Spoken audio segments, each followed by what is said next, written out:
عليه الله يوفقكم.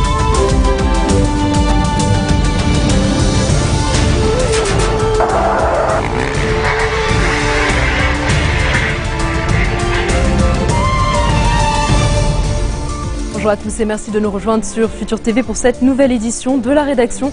Voici les titres de ce journal.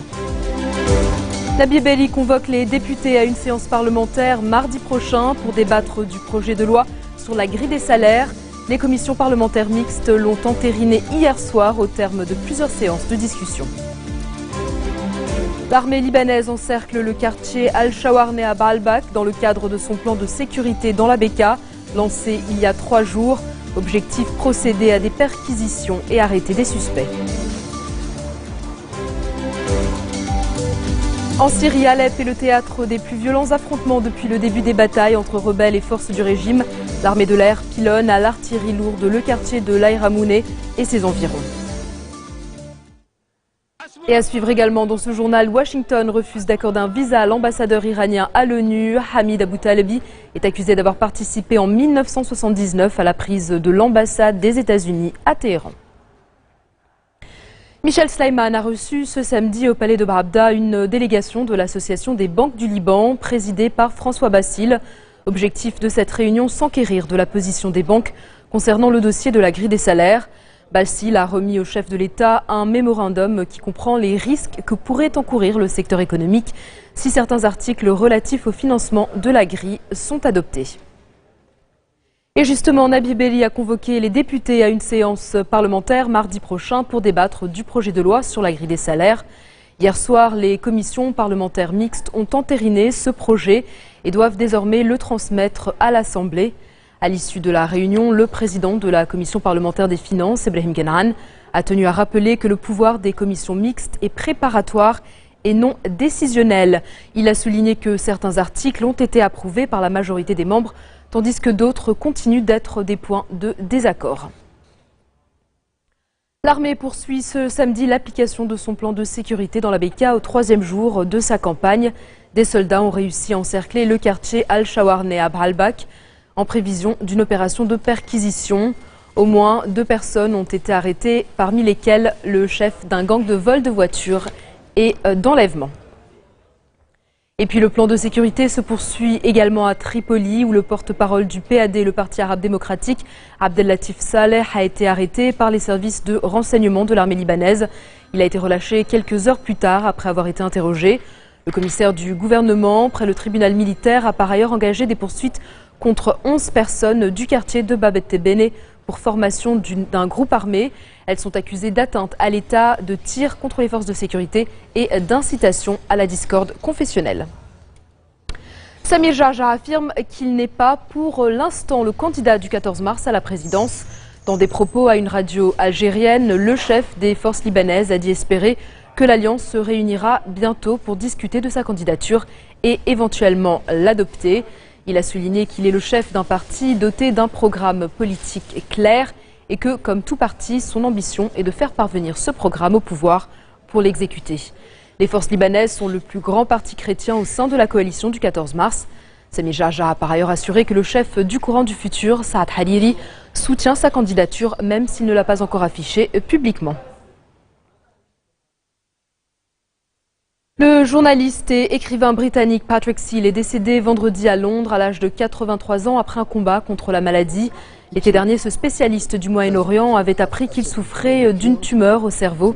Patrick Seale a travaillé en tant que correspondant étranger pour Reuters et The Observer.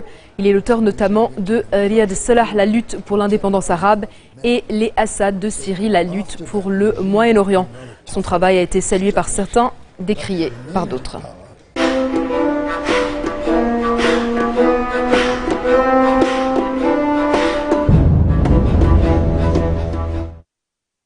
En Syrie, de violents combats opposent rebelles et forces du régime près du centre des renseignements de l'armée de l'air dans l'ouest de la ville d'Alep. Il s'agit des plus violents affrontements depuis le début des batailles à Alep à la mi-2012. L'armée de l'air pilonne à l'artillerie lourde le quartier de Laïramouneh et les environs de la base. Selon l'OSDH, les combats ont entraîné un exode des habitants et fait des blessés dans les 2 camps. Toujours dans la ville d'Alep, 10 personnes, dont 5 enfants, ont été tuées quand des combattants rebelles islamistes ont bombardé des quartiers tenus par le régime. Et puis les familles d'adolescents français partis faire le djihad en Syrie dénoncent un embrigadement et réclament de l'aide pour les faire rapatrier. Rendez-nous nos enfants, c'est le cri lancé par des familles à travers une pétition pour demander aux autorités le rapatriement de leurs enfants. Elles déplorent le manque de formation sur l'islam radical de leurs interlocuteurs, ainsi que leur ignorance de l'emprise mentale dont sont victimes les mineurs comme les majeurs qui partent combattre en Syrie. Parmi leurs revendications, la suppression d'une circulaire qui autorise les mineurs à quitter le territoire sans accord parental. Réaction. Quand un enfant est déjà embrigadé, sachez que moi j'ai un taux de réussite très faible. C'est uniquement en amont qu'on peut éviter le basculement. Et ça, il faut qu'ils en aient conscience. Elle disait à sa petite sœur qui a 14 ans de ne pas regarder ces choses-là sur Internet, les photos, parce que c'était des choses qui n'étaient pas bien. Donc elle n'a rien fait montrer de tout ça. On s'est vraiment douté de rien du tout. Voilà. En fait, elle a été endormie et quelque part ils ont essayé de nous endormir avec elle pour pas qu'on s'aperçoive de quoi que ce soit. On le sent, on sent savoir que c'est pas elle, qu'elle n'est pas toute seule, on entend, elle demande en fait conseil presque pour répondre, on sent vraiment qu'elle n'est pas toute seule, donc on peut pas lui dire ce qu'on aimerait lui dire. Moi j'ai rien contre la religion de l'islam, comme mon fils s'est converti, j'ai vu que ça lui a apporté de bonnes choses, hein, mais après c'est ce qu'on en fait par la suite qui est grave, quoi. Et c'est ça qu'il faut dénoncer, et c'est ça, il faudrait arriver à trouver qui fait ça. Voilà. Et arrêter le massacre, hein, voilà, parce que c'est un massacre au final. Voilà. Dans un instant, la France met en vente la luxueuse résidence de son ambassadeur à l'ONU. A tout de suite.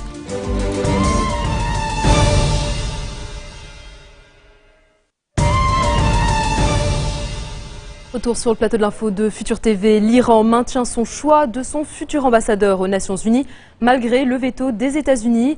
Washington ne va pas délivrer de visa à Hamid Abou-Talebi, en cause son rôle présumé dans la prise d'otage de l'ambassade américaine à Téhéran en 1979. Le Congrès américain estime qu'il représente un danger pour la sécurité nationale. Cette décision pourrait entraver l'avancée des négociations sur le programme nucléaire iranien qui ont repris en novembre dernier. Une décision que Téhéran a qualifiée de regrettable, accusant Washington d'enfreindre le droit international. Hamid Abou-Talebi reconnaît uniquement avoir joué un rôle d'interprète auprès des otages lors de la libération de 13 d'entre eux en novembre 1979. 52 autres avaient été retenus prisonniers dans l'ambassade pendant 444 jours par des étudiants lors de la révolution islamique contre le régime du Shah. Les recherches pour retrouver l'avion de la compagnie Malaysia Airlines disparu il y a 5 semaines ont repris ce matin. C'est un véritable combat contre la montre alors que les batteries qui alimentent les boîtes noires sont peut-être déjà mortes. Le Premier ministre australien a indiqué que les signaux captés dans le sud de l'océan Indien sont en train de s'évanouir rapidement. Ils proviennent très probablement des boîtes noires qui ont déjà dépassé leur durée de vie normale de 30 jours. Ceci rend les recherches pour les retrouver au fond de la mer d'autant plus urgentes.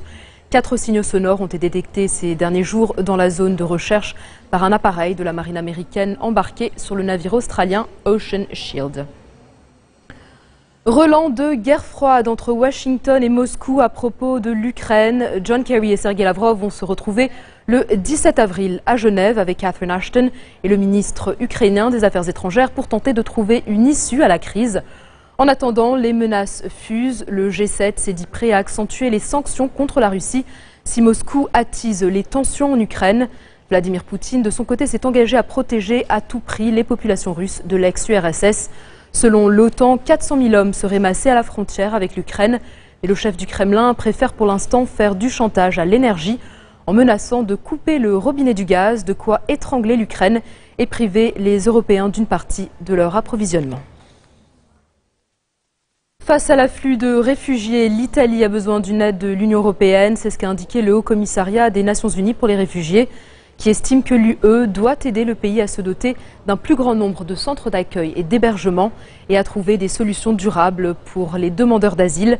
De par sa position géographique, l'Italie se trouve en première ligne et sert de point d'entrée en Europe pour des milliers de réfugiés qui fuient notamment la guerre civile en Syrie.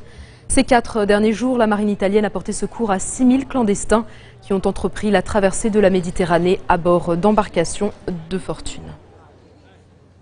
Contenir le virus Ebola à la Guinée, c'est l'objectif des caméras thermiques mises en place à l'aéroport international de Conakry. Leur capteur signale toute température corporelle supérieure à 38 degrés Celsius, un des symptômes de la fièvre hémorragique qui a fait 101 morts dans le pays depuis février dernier. Dans toute la Guinée, les campagnes d'information s'intensifient par SMS, radio, télévision et porte-à-porte. Le virus Ebola est extrêmement contagieux et repérer ses premiers symptômes peut sauver des vies. 5 des 21 cas signalés au Libéria voisin ont été confirmés. Les tests réalisés sur des cas suspects au Mali et en Sierra Leone se sont, eux, avérés négatifs. Direction le Pakistan où un juge a abandonné les charges contre un bébé de 9 mois poursuivi pour tentative de meurtre. Le petit Moussa Khan et plusieurs adultes de sa famille ont été inculpés de tentative d'homicide contre un policier à la suite d'affrontements lors de l'intervention d'agents d'une compagnie de gaz venus réclamer des factures impayées accompagnés de policiers. La police pakistanaise avait porté plainte contre toute la famille. L'inculpation du petit Moussa Khan et la diffusion de photos sur lesquelles on le voit en larmes lors d'un prélèvement d'empreintes digitales ont provoqué des réactions d'incrédulité. Le bébé a été présenté à un juge de Lahore. Il se tenait sur les genoux de son grand-père, un biberon dans les mains. Fidèle à sa politique de réduction des dépenses, la France se sépare chaque année un peu plus de ses biens immobiliers à l'étranger. Cette semaine, le gouvernement français a mis en vente la luxueuse résidence new-yorkaise de l'ambassadeur auprès des Nations Unies. Un appartement situé dans un immeuble de Manhattan où ont vécu, entre autres, Jackie Kennedy et le banquier John Rockefeller Jr. Le ministère des Affaires étrangères espère obtenir 48 millions de dollars en le vendant et la France a de quoi réaliser bien d'autres ventes. Paris entretient une activité diplomatique depuis plus de 300 ans et possède le 3e plus grand réseau diplomatique au monde, derrière les États-Unis et la Chine. Le pays possède à ce titre un patrimoine immobilier considérable à l'étranger. Ambassades, résidences, centres culturels, instituts français ou encore établissements scolaires sont répartis dans 160 pays. Ils représentent environ 1500 biens. Un trésor patrimonial estimé à 7 milliards de dollars est souvent très onéreux à entretenir. Le temps d'une exposition, le musée Rodin à Paris confronte deux formes d'expression, la sculpture et la photographie à travers l'œuvre de deux artistes majeurs, Robert Mapplethorpe et Auguste Rodin.